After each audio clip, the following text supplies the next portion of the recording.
बाजार बाजार ऐसा क्षेत्र जहाँ क्रय विक्रय होता है, वस्तुओं और सेवाओं का खरीद बिक्री होता है। ये खरीद बिक्री करने के लिए क्रेता और विक्रेता के बीच में संचार का माध्यम होता है। ये डायरेक्ट कम्युनिकेशन भी होता है, बातचीत भी हो सकता है, या फिर लेन देन के लिए, या तो फिर ऑनलाइन के माध्यम से भी होता है, फ़ोन के माध्यम से भी होता है, टेलीफोन के माध्यम से, व्हाट्सएप मैसेज, कुछ भी हो, एक ना एक माध्यम रहता है। जैसे फ्लिपकार्ट, अमेजॉन, ये सब भी एक मतलब संचार का माध्यम इसमें भी होता है और खरीद बिक्री होता है। ये बाजार है। तो ऐसा क्षेत्र है जहाँ पर वस्तुओं और सेवाओं का खरीद बिक्री होता है। ये स्थानीय से लेकर, लोकल से लेकर राष्ट्रीय अंतर्राष्ट्रीय तक ये बाजार होता है। तो बाजार की विशेषताएं, बाजार में वस्तुओं और सेवाओं का होना आवश्यक है। बिना वस्तुओं और सेवाओं का नहीं होगा तो खरीद बिक्री नहीं होगा, तो बाजार का कोई मतलब नहीं बनता है। उसके बाद एक क्रेता विक्रेता का भी होना आवश्यक है। वस्तु और सेवाओं को खरीदने के लिए, बिक्री करने के लिए, खरीदने के लिए भी तैयार रहता है, बिक्री करने के लिए भी तैयार रहता है। तो क्रेता विक्रेता का होना आवश्यक होता है। और क्रेता और विक्रेता के बीच में संचार का माध्यम होना चाहिए। संचार का आवश्यकता होता है। ये डायरेक्टली भी हो सकता है, इनडायरेक्टली, जैसे ऑनलाइन के माध्यम से भी हो सकता है। क्षेत्र और स्थान होता है। क्षेत्र और स्थान एक क्षेत्र होता है जहाँ पर खरीद बिक्री होता है, वस्तुओं का उत्पादन होता है, और परिवहन या यातायात के माध्यम से किसी स्थान पर पहुँचाया जाता है। जो भी हो, वस्तुओं का खरीद बिक्री के लिए उत्पादन करना, और जहाँ पर उपभोग के लिए स्थान, मतलब यातायात, परिवहन के द्वारा पहुँचाना, ये सब कोई क्षेत्र या स्थान में ही हो सकता है। स्वतंत्र प्रतियोगिता, बाजार में क्रेता विक्रेताओं के बीच में स्वतंत्र प्रतियोगिता होते हैं। एक मूल्य, वस्तुओं का, एक ही प्रकार की वस्तुओं का मूल्य विशेषकर एक ही होता है। प्रतियोगिता के आधार पर बाजार का वर्गीकरण, प्रतियोगिता के आधार पर तीन प्रकार के बाजार है। पूर्ण प्रतियोगिता बाजार, जिसमें प्रतियोगिता पाए जाते हैं क्रेता विक्रेता के बीच में। अपूर्ण प्रतियोगिता बाजार, इसमें प्रतियोगिता नहीं होते हैं क्रेता और विक्रेताओं के बीच में।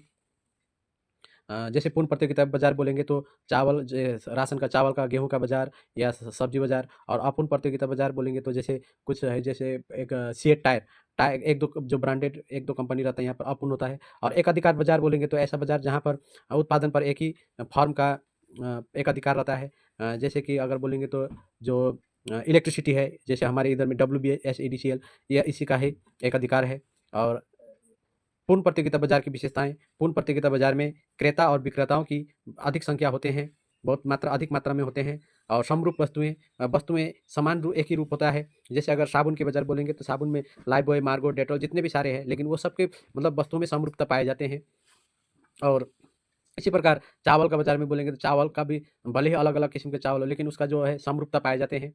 फर्मों का प्रवेश और निकास की स्वतंत्रता, इस बाजार में फर्म जो होते हैं उत्पादन करने के लिए फ्री है, कभी भी प्रवेश कर सकता है, कभी भी निकासी कर सकता है, कोई रोक टोक नहीं है। पूर्ण प्रतियोगिता बाजार में फर्म फ्रीली अपना कोई भी उत्पादन कर सकता है।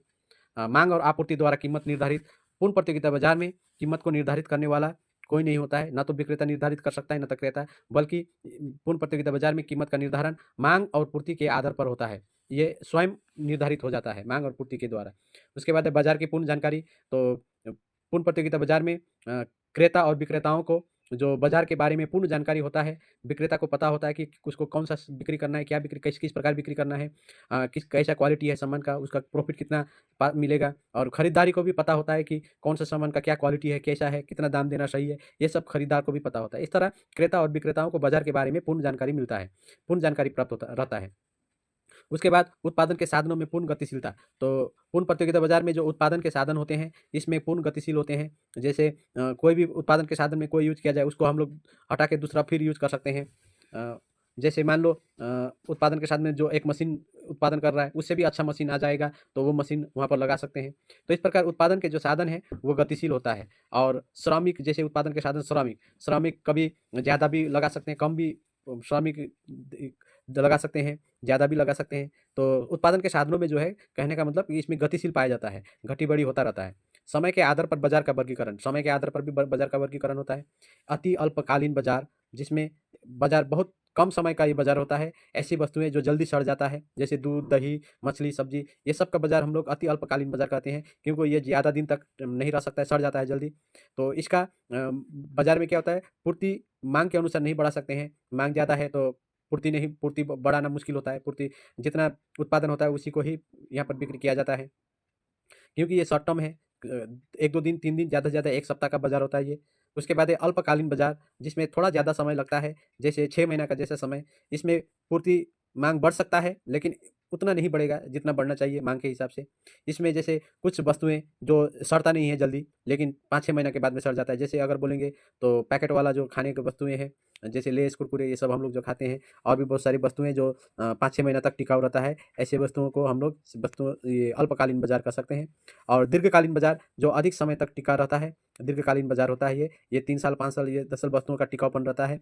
जैसे मोबाइल, टीवी आदि का बाज़ार है, जो कपड़ा का बाज़ार है, ये सब माँग बढ़ने के साथ में पूर्ति भी बढ़ता है, माँग घटता है तो पूर्ति भी घटता है। इस प्रकार का ये दीर्घकालीन बाज़ार, जिसमें सामान ज़्यादा टिकाऊ रहता है। ये बहुत मतलब ये एक्चुअली दीर्घकालीन बाज़ार, ये जो है ये विशेषकर बोलेंगे जो सड़ता नहीं है जल्दी, उस प्रकार के होते हैं। जैसे जूता, कपड़ा, मशीन, अ, मोबाइल, टीवी जितने भी सारे हैं। उसके बाद है अति दीर्घकालीन बाज़ार, इसको काल्पनिक बाज़ार भी कहा जाता है। विशेषकर ये बाज़ार क्या है, बहुत लंबे समय तक ये जो वस्तुएँ टिकता है। इस प्रकार का मतलब बाज़ार में थोड़ा मुश्किल ही होता है, लेकिन होता है। इसीलिए इसको काल्पनिक बाज़ार कहा जाता है। ये अति दीर्घकालीन बाज़ार है। तो इस प्रकार बाज़ार का वर्गीकरण समय के आधार पर किया गया है। उसके बाद है यहाँ पर नेक्स्ट बाज़ार का जो है उसका विस्तार। बाज़ार का जो विस्तार होता है वो किस प्रकार होता है बाज़ार का विस्तार?